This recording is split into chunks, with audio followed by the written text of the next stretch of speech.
కొన్ని కథలు వినడానికి మాత్రమే ఉంటాయి, కానీ కొన్ని కథలు విన్న తర్వాత మర్చిపోలేం. ఇది Saturday night horror talks. Welcome to fear files Telugu. నేను మీ అమర్.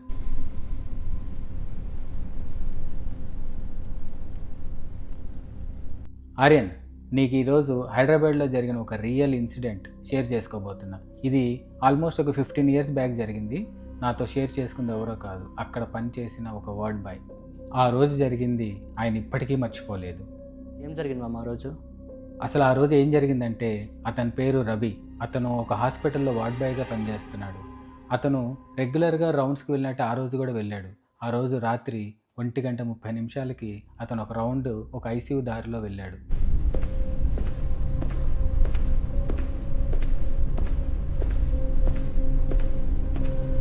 ఎందుకు ఆ రోజు రవికి కరెక్ట్గా అనిపించడం లేదు.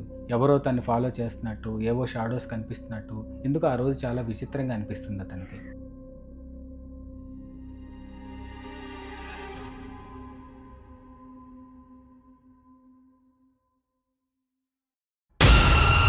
సో రవి కారిడార్లో నుంచి మళ్ళీ ఐసీ రూమ్కి వచ్చాడు. ఐసీ రూమ్కి దగ్గరికి రాగానే తన వెనక ఎవరో నిలబడినట్టు అనిపించింది. తనకి చాలా భయం అనిపించింది మొదటిసారి.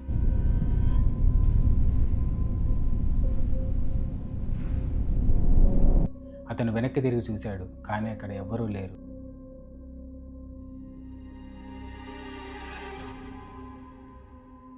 అదే టైంలో అక్కడ కరెంటు కూడా పోయింది.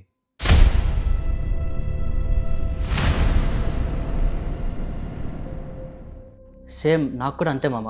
ఎట్లా అంటే రాత్రిలో నేను ఒక్కడనే ఉన్నప్పుడు కూడా నాతో ఎవరో ఉన్నట్టు అనిపించేది. వెనక్కి తిరిగి చూస్తే అసలు ఎవరు ఉండేటోళ్ళు కాదు. చాలా భయం అనిపించేది.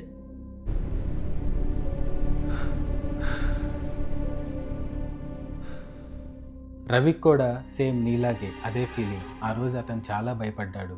రవికి చాలా భయం అనిపించింది. ఒక పక్క కరెంట్ లేదు. తను ఐసీయూ బెడ్ వైపు చూస్తూ నిలబడ్డాడు. అక్కడ కటన్ కదిలినట్టు అనిపించింది.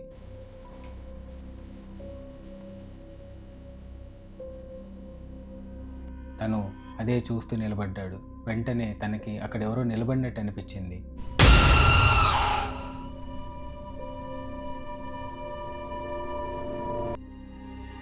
రవికి ఆ కటన్ వెనుక నుండి ఒక మనిషి పక్కకు జరిగినట్టు అనిపించింది. అది తన వైపే నడుచుకుంటూ వస్తుంది. ఆ షాకులో రవి అరవాలనుకున్నాడు, అక్కడి నుంచి పరిగెత్తాలనుకున్నాడు, కానీ అతను ఏదీ చేయలేకపోయాడు. ఒక పెరాలసిస్ వస్తే ఎలా ఉంటుందో అలా షాకులో నిలబడిపోయాడు.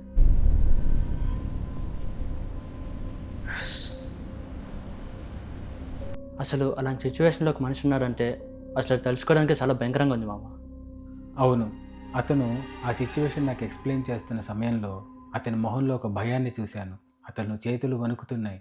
అతను ఊపిరి కూడా తీసుకోలేకపోయాడు. ఆ సంఘటన అతన్ని చాలా మార్చేసింది.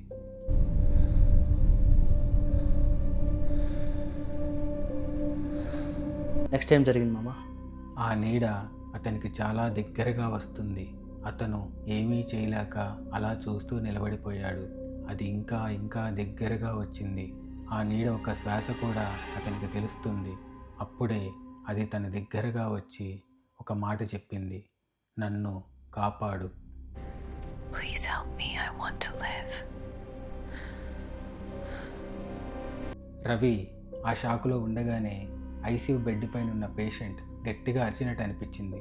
వెంటనే అక్కడి నుంచి తను పరిగెత్తుకుంటూ బెడ్ దగ్గరికి వెళ్ళాడు. ఆ పేషెంట్లో ఎలాంటి కదలిక లేదు. మానిటర్లో చూస్తే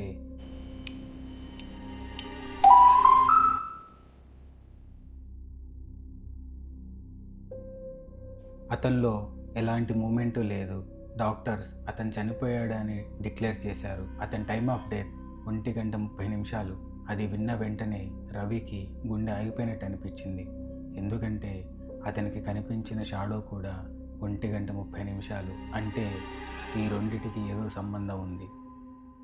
అంటే రవికి ఆ నీడ కనిపించిన టైము అండ్ ఆ పేషెంట్ చనిపోయిన టైము రెండు ఒకటే, 1:30. అంటే ఆ నీడ ఎవరో కాదు, ఆ పేషెంటే చనిపోయే క్షణంలో రవి దగ్గరికి వచ్చి నన్ను కాపాడమని అడిగాడు.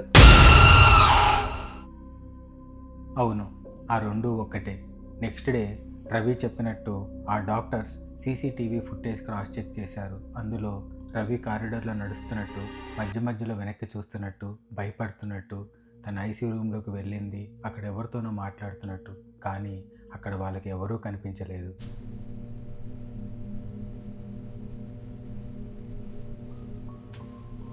రవి ఆ నెక్స్ట్ వీకే తన జాబ్కి రిజైన్ చేశాడు. రిజైన్ చేసిన తర్వాత కూడా ఎల్లప్పుడూ ఆ క్షణాన్ని తలుచుకుంటూ భయపడుతూనే ఉండిపోయాడు. పాపం రవిని తలుచుకుంటే బాధగా ఉంది మామ.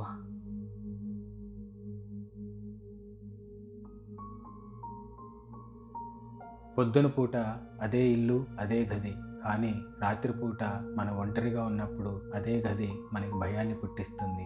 మనతో ఎవరో ఉన్నట్టు, మన వెనక ఎవరో నడుస్తున్నట్టు. మీకు కూడా ఎప్పుడైనా అలా అనిపించిందా? మనకు అలా అనిపిస్తున్నవి నిజంగా ఆత్మలా? మీ వెనక ఎవరైనా నడుస్తున్నట్టు అనిపిస్తే తిరిగి చూడకండి.